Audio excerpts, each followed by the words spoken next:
me voy cruzando el mar. Muy bien, estamos una vez más aquí en el estudio de Vibes en Madrid, un episodio nuevo de Vibes Roll, y qué placer, tenía tanta curiosidad por conocerlos, no se imaginan. Es un placer, Vic del Baño, como siempre, acompañándonos. Hola. Y Alan Sutton, Jero, qué maravilla, qué elegancia conocer a estas criaturitas de la ansiedad. Gracias por invitarnos. No, está todo muy hermoso. Por estar acá, por venir a España. Empecemos por el final. ¿Cuándo llegaron? ¿Cómo está haciendo toda esta vorágine, esta movida española? Llegamos el jueves a la mañana a Valencia. Tuvimos el día que llegamos y el día siguiente de un poquito de descanso, y después tocamos comprar ropa y tocamos el 11 en Valencia, y ya el otro día, o sea, ayer vinimos para Madrid. Y hoy mismo, que hoy es 13, por las dudas de cuando esto salga, hoy 13 tocamos en Madrid, y después de estos nos quedan 6 shows más. Wow. No, después de Madrid 5 shows más.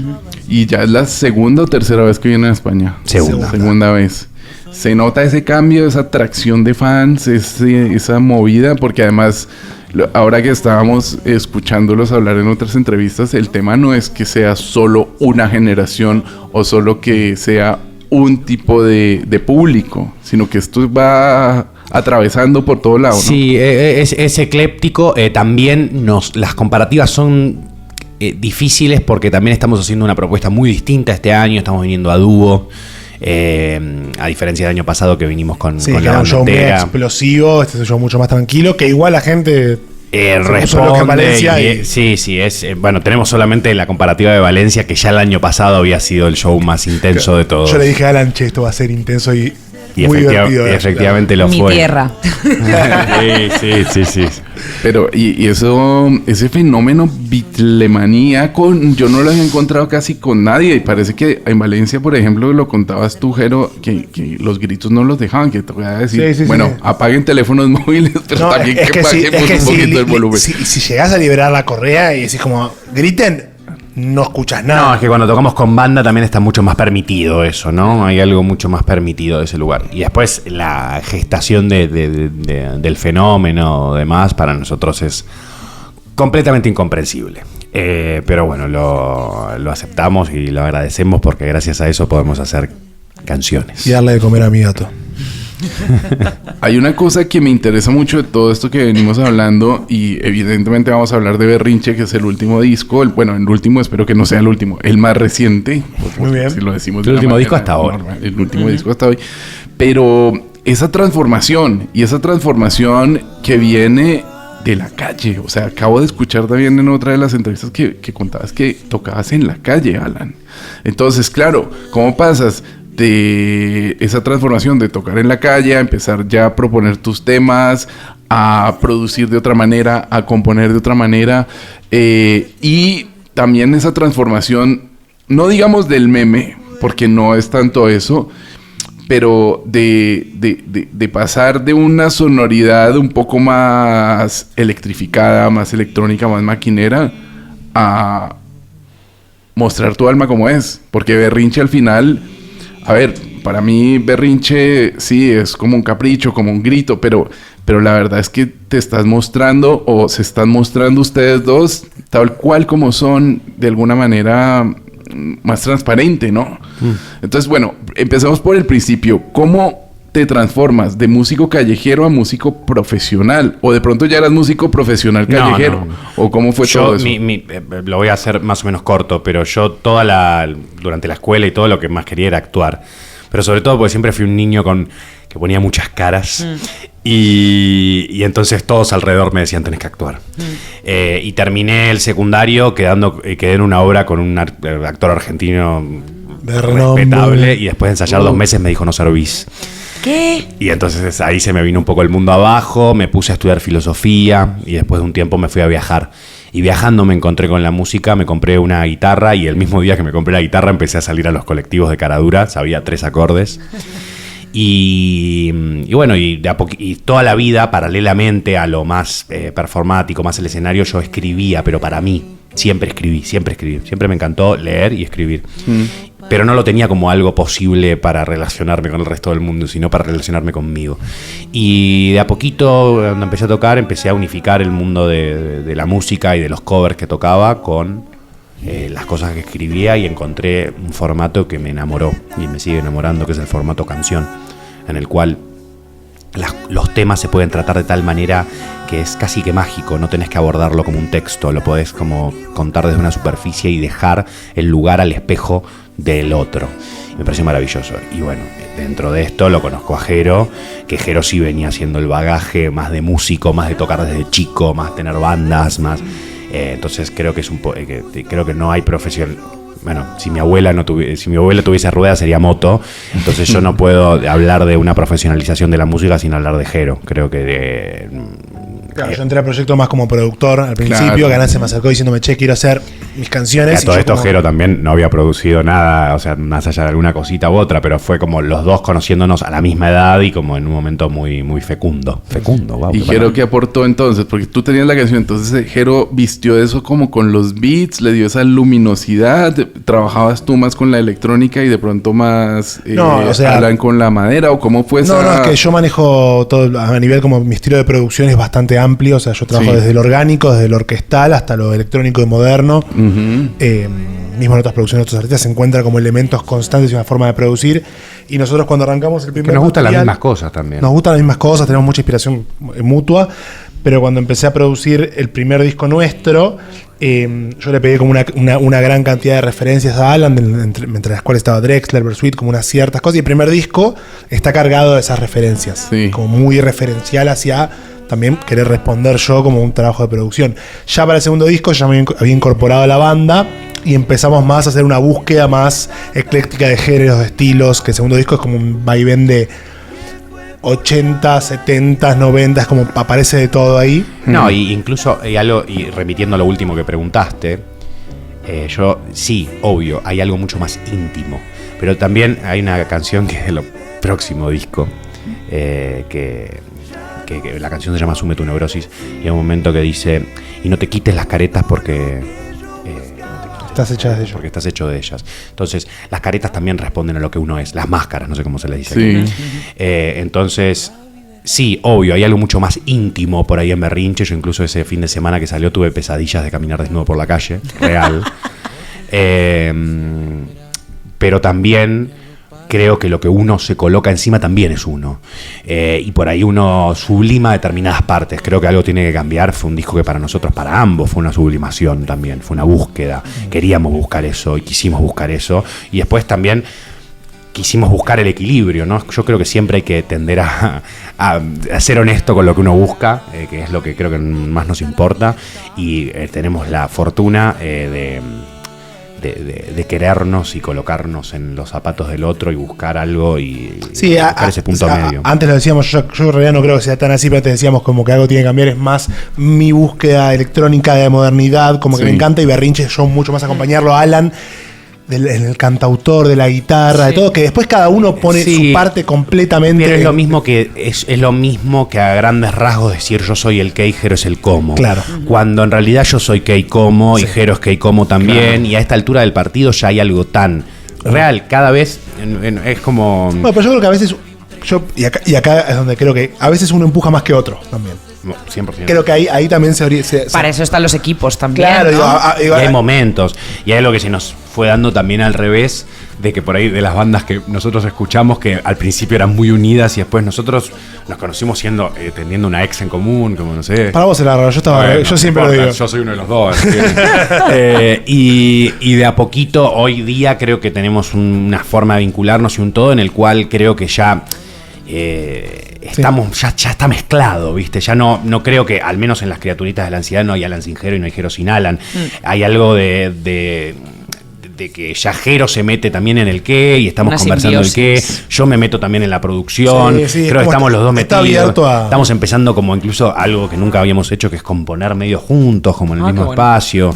Entonces hay algo muy abierto ya y cada vez de mayor comunicación. También hace 3 años ya que hacemos terapia de banda y demás, entonces también creo que esas cosas ayudan y acompañan. Y Eso es algo que también me parece súper interesante y yo creo que también la gente se ha enganchado a esto. Es casi que una terapia coral y el tema de la salud mental tomado casi que desde el absurdo muchas veces, ¿no? O sea, tú escuchas una letra de alguno de los primeros discos, incluso contaban antes también de la cultura porno Disney, que puede ser considerado muchas veces hasta un meme musical. Sí, hay una sátira. Sí, Hay una sátira, pero llena de realismo. sí. Llenísima de realismo. Pero hay una sátira. Igual creo que la pregunta iba hacia algún lado. No, la pregunta es, ¿cómo trabajan ustedes ese tema de volver algo tan profundo como la salud mental? Quitarle todo ese... no quitarle todo ese peso, pero... Bueno, quitarle el tabú, ¿no? Sí, El tabú. sí, Sí. quitarle un poco ese tabú y acercarse a la gente, porque es que la gente se engancha y la gente está gritando en los conciertos porque se sienten identificados con las letras y con lo que estás contando y con la narrativa musical. Creo que lo que funciona es que no fue nunca la intención. Incluso lo de decir que hablamos de salud mental, creo que lo añadí a mi discurso después de que me lo preguntaron. Después de darte o cuenta después que de que me pasaba. lo dijeron. Yo escribo de lo que me pasa. Claro. Entonces yo escribo desde mí y yo creo que son mis propias, ¿cómo se le dice acá? Las curitas, Las tiritas. Las lo que- tiritas. tiritas. Sí. Son mis propias tiritas que yo escribo para sanarme. O, no sé, ahora por ahí no estoy queriendo hacer eso. Berrinche fue la máxima expresión de eso. Ahora creo que quiero guardar lo íntimo para mis amigos, para mi pareja, para mi casa y concentrarme más en los qué y en lo político y en un mensaje para dar y menos en eso. Pero por Permíteme el apunte porque, o sea, me parece... Yo he tenido la oportunidad de ver vuestro show 2 veces, la primera vez el año anterior y la segunda vez este fin de semana pasado en el inicio de la gira en Valencia, y tenéis una teatralidad innata, o sea, me parece que hay muchísimo de actuación, de parte actoral en vuestro show, en los 2 shows que he visto, pero sin embargo me parece divertido comentar lo que puede parecer como un antónimo, que es súper teatral, pero a la vez es desnudez pura del alma. El show que yo vi el sábado pasado me pareció algo muy íntimo y a la vez algo muy teatral. Me llama la atención, o sea, por eso me ha gustado lo que has comentado antes de las caretas también son tuyas. O sea, hay ahí como mucha careta teatral, Pero soy yo. pero eso es somos, demoledora la letra desde un punto súper intimista de lo que te pasa a ti. Yo he visto, yo siempre dije, no, esto es más por es algo como muy repetido, que nos dicen, lo teatral. Y yo me lo creí también. Y de pronto hace un tiempo, un par de años, mi mamá me mostró un video mío de cuando tenía 5 años. Y claro, lo teatral vino arriba de eso en realidad. Primero vino el nene que hacía así. Quizás para llamar la atención de su madre, no lo sé. Pero eso siempre estuvo y es como muy natural en mí. Entonces creo que no... obviamente pareciera ser actoral, pareciera ser performático, pero es solamente mi manera. Solo eres tú. Eso soy yo. Y obviamente después creo que en parte de nuestras canciones tienen algo como súper lúdico y de jugar, y por ahí pasa que si alguien llega desde la superficialidad con canciones que, no sé, Tutankamón o No tengo hambre, tengo ansiedad, si bien tienen como su lado súper profundo, y Tutankamón habla de un vínculo en el cual uno se deja arrastrar por el otro, y No tengo hambre, tengo ansiedad habla de, bueno, de eso. Creo que si uno entra también en nuestra discografía se encuentra con cositas, con ideas, que siempre para mí eso es lo más importante, que sean disparadores. A mí me entusiasma mucho pensar cómo... Que también es incontrolable, pero me parece bello pensar cómo por ahí en cabezas, y nos consta de adolescentes, de adultos, de niños, de lo que sea, las letras repetidas, como a mí me ha pasado por ahí con Charlie, con Drexler, con los Beatles, qué sé yo, con Gustavo Pena. Hay algo de que las haces parte de tu cotidiano y las vas haciendo parte de tu entramado filosófico, y me parece lindo ser parte de esa eterna historia, desde el primer cavernícola dibujando en la pared y otro viniendo y haciendo y otro y dibujando otro y otro viniendo y así hasta Friends. Y me parece ser lindo parte de esa sucesión eterna. Una cosa que estaba pensando es que, claro, ya en algo está cambiando, ya se estaba manifestando que venía el berrinche. Y tú estabas hablando hace un rato en otra entrevista que siempre vas un poco adelantado al tiempo que estás viviendo. Estás escribiendo cosas a 2 años vista.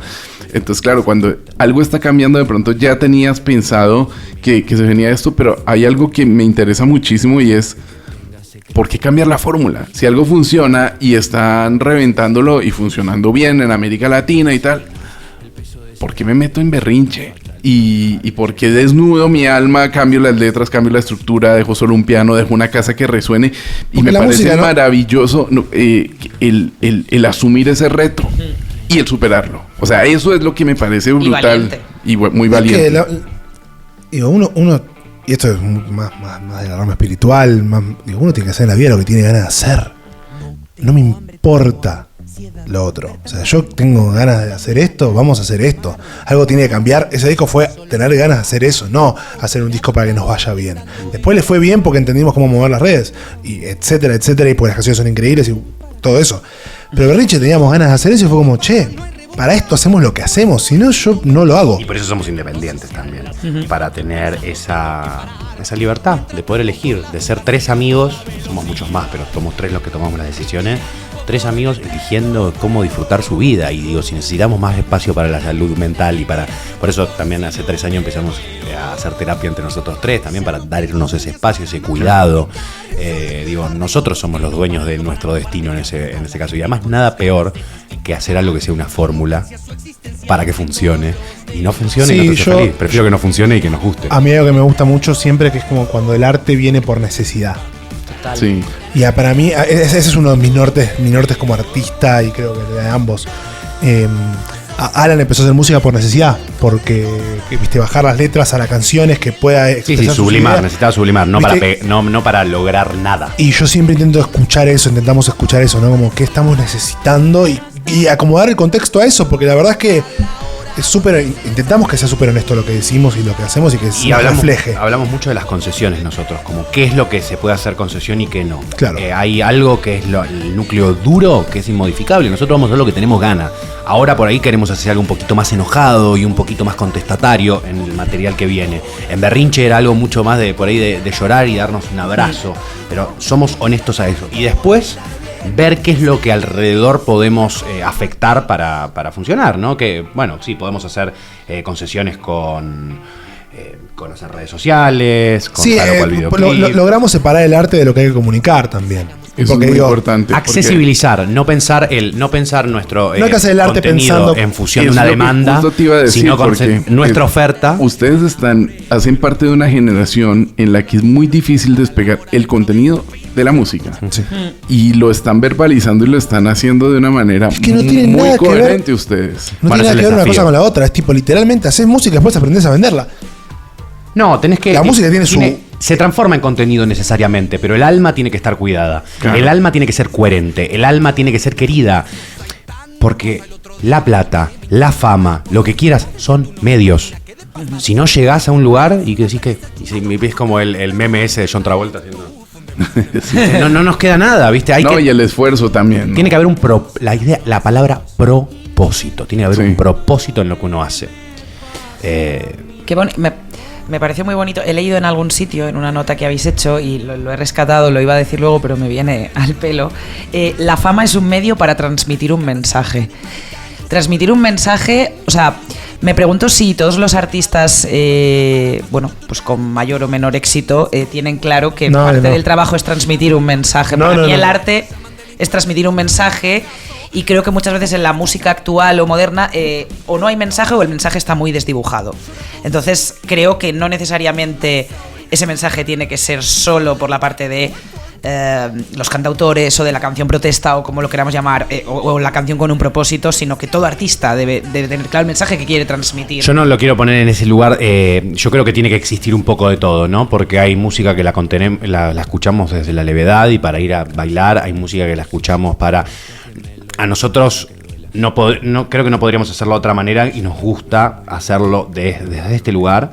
Pero bueno, entendemos también que cada quien hace lo que puede con las herramientas que tiene. Yo creo, por ahí no hablo individualmente de artistas de manera individual, pero sí globalmente hay algo que me preocupa. Y yo creo que un mundo que tiende hacia la derecha, que tiende hacia las derechas tan recalcitrantes y al odio, y al otro, y al otro, y al otro. Yo creo que tiene un poco que ver con el tipo de música también que hay en todos lados. Una música que es puramente individualista y hedonista. Sí. Una música que habla constantemente por ahí desde lo sexual, pero como desde un lugar pornográfico y no desde un lugar de conexión, que es realmente lo que es lo sexual, sumado a la cantidad de pornografía detrás, sumado hay un montón de cosas que creo que, si bien no son cosas que son quizás malas o buenas en sí, también esto del forreo, de la plata, del coso, ¿ves? Hay como mucho del medio transformado en un fin. Yo creo que dentro de eso, a mí al menos me hace bien a esto de la idea de propósito, la idea de estar orgulloso de nosotros y lo que hacemos, de poder levantar una mano y decir, che, esperá, hay otras cosas. La plata es un medio para conseguir lo que querés. ¿De qué vale el sacrificio de tu tiempo y de tu vida en función de qué es lo que, ¿no? Como tratar de correr un poco esas cosas. ¿Quién es el otro, del otro lado? El otro. Al final del día, ¿viste? No podemos... Realmente estamos separados a través de los 5 sentidos, a través del lenguaje.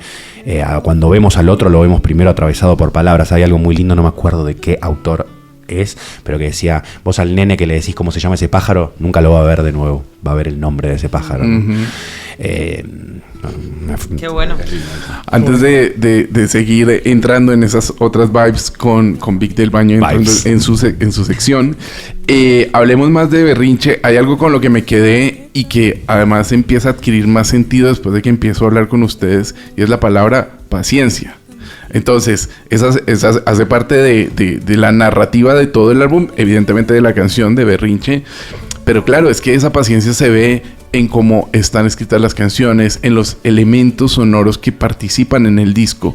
Jero estaba explicando que microfoneó la casa y por eso es que se escucha ese crujido de madera todo el tiempo maravillosamente. Eligieron irse ahí a la Patagonia, en el último recóndito sitio del mundo, a grabar todo esto, ¿no? Entonces, hablemos un poco de cómo fue ese ejercicio de producción y también incluso de introspección, de trabajo, de esfuerzo para conseguir que estas canciones quedaran como quedaron.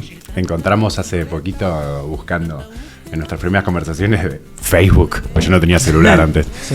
Encontramos un mensaje. Ya vamos a alquilar una cabaña en unos años para desaparecer 2 meses. Efectivamente, hermoso que lo hicimos. Sí.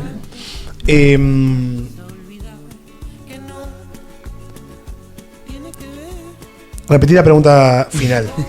La pregunta final es ¿cómo ha aportado, bueno, la paciencia, volviendo a lo mismo, que se ve reflejada en todas esas capas sonoras? ¿Cómo fue diseñado este proceso que parece tan sencillo como la madera y el piano? Bueno, yo ya, el espacio al que íbamos a ir a grabar, yo ya lo conocía, porque es de una familia, de unos amigos de Gonzo, nuestro sonidista. Uh-huh. Y yo ya grabé en Calafate con mi banda anterior. Habíamos grabado 2 discos con mi primera banda, ahí en Calafate. Siempre tuvimos el sueño con Gonzo de hacer un disco ahí, en esa cabaña. Ya la conocíamos y fueron años y años de hablar de ese espacio, la casa, la leña, y nunca se podía hacer porque había una cuestión técnica que era, no teníamos un generador de onda sinusoidal. Wow. Para poder grabar sin ruido. Claro. Hasta que eventualmente pusieron uno y justo se dio que Berrinche apareció como una necesidad de disco y machearon los 2 mundos así de una. Como un mundo de sueño de mucho tiempo, además de una necesidad del proyecto de hacer esto y hablan de plasmar sus canciones y decir como, bueno, y la misma limitación de tener que viajar a hacer algo te limita también la producción, porque vos no podés llevarte, no sé, 10 teclados. No, claro. Y yo ya por el tipo de canciones y el tiempo que íbamos a tener, habíamos dicho de decir, bueno, hay que poner un límite en la cantidad de canales, en la cantidad de sobreproducción. Es decir, hay que acompañar la canción más que vestir la canción. Para mí las canciones de este disco no están vestidas, están desnudas, literal. Y el arte, como el amor. Baterías no hay tantas o hay solo una. No, lo que hay es. Yo lo pensé desde el country, lo pensamos un poco desde el country. Lo pensamos mucho desde lo folk. Entonces, hay batería, hay cosas, pero bombo y tacho grabado con un micrófono. Claro. Viste, pensando más en Nashville, después toda la mezcla fue recrear profundidad de Nashville, además de utilizar los sonidos de la sala, viste, la madera, los espacios en las chambers de Nashville, viste, como todas esas recreaciones, todas esas resonancias que te te separan todo y que lo ponen en una década. Y yo creo que todas estas canciones, porque había varias canciones muy folk y había mucho nylon, y había mucha guitarra nylon, había mucha guitarra acústica, entonces. Y al arte lo hace como el amor, lo hace el límite. Claro. Si no hay límite de papel para escribir. Siempre el arte siempre estuvo ligado a su límite, a su estructura alrededor.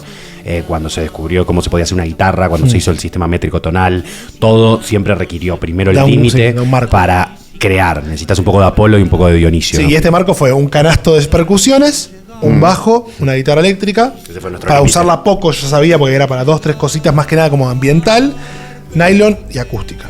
Y después ahí había un piano que no sabíamos cómo iba a estar. O sea, por ahí ni había piano en el disco. Claro, porque había pero que estuvo bárbaro. lo que fuera. Estaba bárbaro, lo escuchamos y con la desafinación natural que tenía estaba hermoso. Y llevamos después unas cosas para grabar de muy tope, que estuvo muy bien, porque después mucho rango dinámico para trabajar y bla, bla, bla. Y con respecto a lo de la paciencia, con respecto a lo de la paciencia, en nuestro disco anterior hay una canción que se llama El mundo siempre estuvo dividido en dos, que en un momento dice: la Real Academia ve solo una foto, un momento de algo que siempre se mueve. Y creo que como estas cosas de viene la RAE y pone un diccionario, cuando en realidad, qué sé yo, el lenguaje es movimiento, siempre lo fue. Todo es movimiento, nada más que uno le da tanto miedo que las cosas se vayan, que tiene que hacer fotos y decir esto es, bueno, y ahí el conservadurismo y muchas más otras cosas, ¿no? Creo que parte de la paciencia es decir, esa foto de lo que nosotros somos no la podemos sacar nosotros y solo el tiempo la va a decir. Disfrutemos el proceso, hagamos un poco lo que se nos canta y no nos sentamos, como decía hace un rato, no podemos ponernos en función de una demanda. Tenemos que hacer lo que amamos y buscar la manera de insertarlo. Fue un momento muy lindo de hacer sin pensar tanto en el futuro. Y eso generó como una calma, además el espacio. Uy, ¿fui yo? ¿Ahí volvió? Sí. Pero no te preocupes que es un cable que igual se edita, pero no entra en es auriculares. Las grabaciones de auriculares. El lugar también nos trajo una calma, viste, que es como... Ay, se me perdió lo que iba a decir. Estaba reconectado. Interferencia. Que el lugar nos trajo... No, pues eso era otro. Yo estaba hablando de la paciencia, del tiempo, de no ponerlo lo que es la...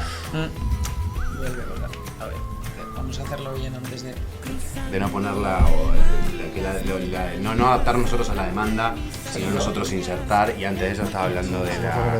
Se ha roto un cable, perdonad. Ahora sí, perdón. Punto. Pero, entonces, hablaba Alan de justamente de la paciencia, y tú estabas haciendo una reflexión de realmente no solo de la grabación, sino del concepto total de berrinche. Cuando empiezo a decir algo y conecto ahí es como, bueno... yo estaba hablando de lo de la Real Academia de las fotos, y de cómo una foto, como no obsesionarse uno con... Me voy a poner las auriculares porque uno no obsesionarse con la foto de lo que uno quiere ser y de lo que uno quiere mostrar, sino responder ante la necesidad y dejar que la foto se vaya construyendo con el tiempo, que al mismo tiempo va a ser completamente subjetiva y múltiple. Encontré. Y había algo muy lindo que el lugar te permitió de como estar muy presente, de que no hacer para un futuro, no hacer para lo que sea. Y fue muy lindo ir viendo también cuando se empezó a generar expectativa de que el disco estaba bueno y que había cosas espectaculares, cómo empezaba a aparecer la sirena que te cantaba y te decía, esto está buenísimo, lo próximo también tiene que estar buenísimo, la próxima canción que íbamos a producir el día siguiente. Claro. Al punto en el cual nos trabamos por esa expectativa. Apareció esa expectativa así y de repente se trabó todo el proceso. Entonces, después del tema 7, ¿no? Después del tema 7, cuando salimos de la zona por un instante, porque empezamos a darnos cuenta que eso estaba bueno y empezamos a cargar de significados y cosas, se trabó el proceso. Y hasta que no prendimos fuego es eso y por magia de la casualidad hay una estrella fugaz y una promesa. Realmente fue por una casualidad. Porque pasó que La vida es rara no era un tema con piano, era un tema con guitarra. Y no nos gustaba, lo escuchamos y no nos gustaba, ¿no? Y dijimos, ay, no está tan bueno el tema 6, era estar mejor. Ajá. Sí. El tema 6 es un hitazo. El 6, ¿no? Claro. Era así. 6 era un hitazo, 7 es La vida es rara. Sí. Sí, 5, 6, 8 o 7 No, y 8. creo que 7. 7 y 8, sí. El 7 es estar mejor justo. Ah, bien, 7.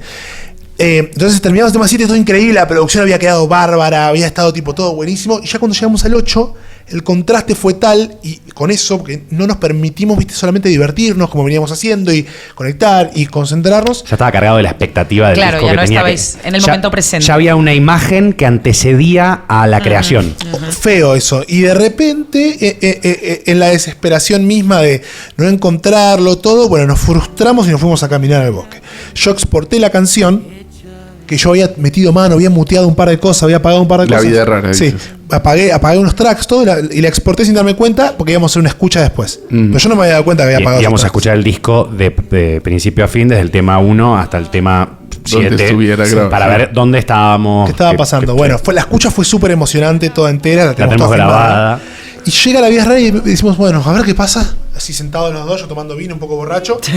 Y Jero la cuando había- empieza, se empieza a escuchar el piano solo. Porque habíamos dejado un piano en la intro que iba con la guitarra. Solo el piano solo. Y se escucha el piano solo y es como, pará. ¿Y la guitarra? Y decimos, pará, esto está buenísimo. Pará. Y yo me levanté. Y dijimos, necesitamos un tema en este Y disco yo me también que levanté tenga corriendo, solo piano. ebrio al piano, y empecé a tocar en el momento sobre la voz de Alan Sola, porque se cortaba el piano al toque. Claro. El arreglo, todo, y armé el arreglo ahí en el momento. En el teléfono, por suerte, filmé todo, y después estaba yo así sacándolo para grabarlo. Claro. No, Quedó con piano. Hay algo Wow, de qué la, maravilla. de la casualidad misma de Jero, sin querer, exportando solo el piano y no los demás instrumentos que habíamos puesto, que Y nos confía hizo... que las cosas se acomodan Wow, también. qué increíble. Y terminó siendo eso, y para mí es uno de los temas, es de mis temas favoritos. Sí, Y ahí Sí, entonces también. ahí repuntó el disco porque Ahí repuntó el disco y es hizo como- pum. Sí, llegamos ahí después a la pudieron canción. terminar hasta de justo eso iba a decir 12 canciones. Ustedes tienen discos largos. Hoy por hoy Sí, la yo gente también. hace discos de 6 canciones y ya dice es un disco. Cuando en la época de tango Charly García y Pedro Aznar hacía eso era un EP para ellos. Sí. Claro, bueno, y lo Seis- sigue siendo a día de hoy, ¿eh? 6 Un EP, canciones. en puridad ¿Cuál un es el EP. margen entre un EP y un LP? 6, 7. Va en 7, los 8. minutos, va en los, o sea, no Ah. necesariamente en el número de temas, sino en Sí, los en los minutos. minutos. Se Sí, me por los nota minutos por ahí. la experiencia discográfica, ¿no? Sí, pero es muy lindo eso. La verdad que.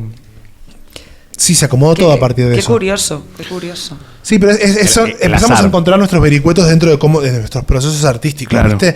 Y generar los contextos para poder estar más permeables y disfrutarlo más y conectar más, porque la verdad que cuando conectamos es esa la búsqueda, ¿no? Intentar conectar más allá de... No, y vuelvo un poco a lo de antes, con Jero, si bien cada uno domina su oficio y hay un montón de lugares donde se cruzan, porque también los dos ponemos nuestra vida en esto, tenemos una estética muy parecida y gustos muy parecidos. Nosotros nos escuchamos toda la discografía. Así de los como Beatles en un hermanos viaje en auto. astrales sois, Entera. o sea, Algo así, no bueno, sé dónde empieza uno y acaba es el loco, otro. porque yo en esta banda que estoy con Manu, que es desde los 5 años, es literal de esos amigos donde yo me iba de vacaciones un año con su mamá y él se venía el otro Wow. con mi mamá, ese tipo de amistad. Y de alguna manera es como un poco como mi hermano. Sí. ¿viste? Claro. Y es loco porque creo que en esta banda estoy la tengo con mi hermano y con mi mejor amigo. Qué suerte, ¿no? Muchísima. Y no suerte también es trabajo, ¿no? Sí. Porque uno también, como cualquier vínculo, en la constancia y todo, aparecen los demonios de uno y uno también tiene que cuidar los demonios de uno para los otros. Entonces también hay una cosa de un cuidado constante en lo humano. Pero sí hay una búsqueda parecida y hay algo que nos gusta y hay algo que cuando nos entusiasmamos los dos y hay algo que hasta ahora nos viene pasando siempre, que se nos empiezan a acomodar los deseos de lo que viene, ¿no? Como que no sé quién es el huevo o la gallina, quizás somos un poco los dos, pero los dos empezamos a decir, lo que viene es así y asá y asá, y lo empezamos como a transformar y se nos empieza, ahora mismo tenemos una noción, porque nada más tenemos 2 canciones de ese nuevo álbum que viene, pero tenemos una noción 3. de la 4. No, pero preproducidas 2. 3. Hay una que me falta. Sí, vos podés. No sé, asume la de ¿La nueva? La nueva, ¿y cuál? La que tocamos en vivo. De pronto Ah, estamos es en un verdad. comité de Exacto. preproducción de Es nuevo verdad, es disco. verdad. El otro día sonó un nuevo tema en vivo Hay y yo lo 3. escuché. Está bueno ese. Hay 3. Y hay una sensación que se nos empieza como a abrir, hay algo más oscuro, hay algo más grasoso, que bueno. Ahora quiero tocar la guitarra eléctrica. Sí, me estoy haciendo mi primera guitarra eléctrica. O sea, escuchó mucho Bob Dylan y dijo, es el momento. Igual Bob Dylan justamente tiene como toda la parte folky, ¿no? Sí, obvio. Pero sí hay algo como que no sé, tengo ganas de un poquito de rockear. De rockear un poco y también creo que tiene un poco de sentido el género con lo que queremos comunicar, ¿no? Creo que es un momento más de patalear. El rock y lo político van muy de la mano. El enojo. Me gusta y este de que el titular. enojo no sea solo de las derechas. Qué interesante. Antes de entrar en la sección de dejarle la puerta abierta a Victoria del Baño, justo hablas el rock y las derechas. Y hablábamos a sobrevolado también mi charla de ayer con Kevin Johansen y con Linier Charlie García. Y ustedes también pues evangelizan con Charlie, lo cual me parece maravilloso. Pero ¿qué onda Milei cantando Demoliendo Teles? ¿Qué pasó? ¿Qué pasó? No. ¿Qué pasó? Bueno, Qué desastre. Qué gracioso. es un tarado. Sí. Es realmente ya. O sea, uno puede poner como el lugar de indignación, pero voy a procurar salir de ese lugar como de indignación y voy a hablar más desde un lugar como de. ¿Qué sé yo? Resignación, y además creo que ya está perdido eso. Yo creo que incluso. Bueno, acá me gusta la política, quizás no es donde tengo que entrar, pero. Mándate. Hay creo que el votante que tiene que estar buscando en este momento lo está perdiendo con esto. Y está nada más haciéndole a su 10%, 15% de pibes fanáticos y no le está hablando por ahí al electorado que es más bien antiperonista y que quiere como algo más, una propuesta un poquito más seria, sobre todo dentro de crisis de tremendas de corrupción que están habiendo en este momento y haciendo este show en paralelo, nada, qué sé yo. Al final lo único que quería Milei era ser como Lali. La boludo. política de la Argentina. Quería vacilar a Lali. La política argentina es para comer pochoclo y mirar, nada más que bueno, en el medio un montón de gente la pasa bastante mal. Mientras tanto, Charlie graba una canción con Sting y vuelve a hacer historia cuando nadie ¿la se lo escuchaste? espera. Sí, no la escuché ¿No la escuchaste? In the City No. That Never Sleeps. La tengo que escuchar, no la he escuchado. Es histórico esto. Sí, es histórico. Que nadie ha trabajado con Paul McCartney ni con Peter Gabriel. O sea, Sí. lo que hizo Charlie cuando todo el mundo lo da por retirado me parece una cosa. Puede Charlie- gustarte más o menos el nivel que podemos Pero tener es de que Charlie, Charlie que es García mejor su mejor versión. pero para mí más allá. está más allá de todo. Para mí está en la categoría de Mozart, Beethoven, Charlie. estoy contigo. Paul David Bowie, Paul John. Mann. Es más, si Charlie Hubiera tenido un contexto económico. No, y si hubiese sido su lengua hubiese sido el inglés, estaríamos hablando de otra cosa también, ¿no? Totalmente. Pero bueno, también creo que hay algo que dentro, viste, yo no creo que lo que sucede conviene, sí, pero sí que lo que sucede se puede aprovechar. Yo creo que hay algo de las derechas volviendo de la manera que vuelven, es que vuelve también su... ¿Qué? Que le entró un No, pequeño. también vuelven sus rebeldías. Y vuelve a la música y al arte lo contestatario, la rebeldía. Yo creo que es el momento de que cada quien lo tomará como sea, pero que los artistas, que sobre todo, además yo sé que muchos colegas argentinos que por ahí sus temáticas son otras, comparten las ideologías que nosotros compartimos, y creo que es momento de que recibamos el cachetazo y decir, che, hay que nos toca de nuevo hacer esta culturalmente resistir, darles a los futuros políticos que hoy tienen 15, 17, 18 años, darle ese alimento, porque somos parte de una gran, ¿cómo se dice? Maquinaria. Una rueda, una gran maquinaria. Creo que le digo a mis músicos colegas y a mis contemporáneos, es el momento de empezar a hablar y jugársela y empezar a inspirar a las generaciones que vienen y volver a contestar ante esa deshumanización que nos proponen, esa deshumanización individualista y hedonista.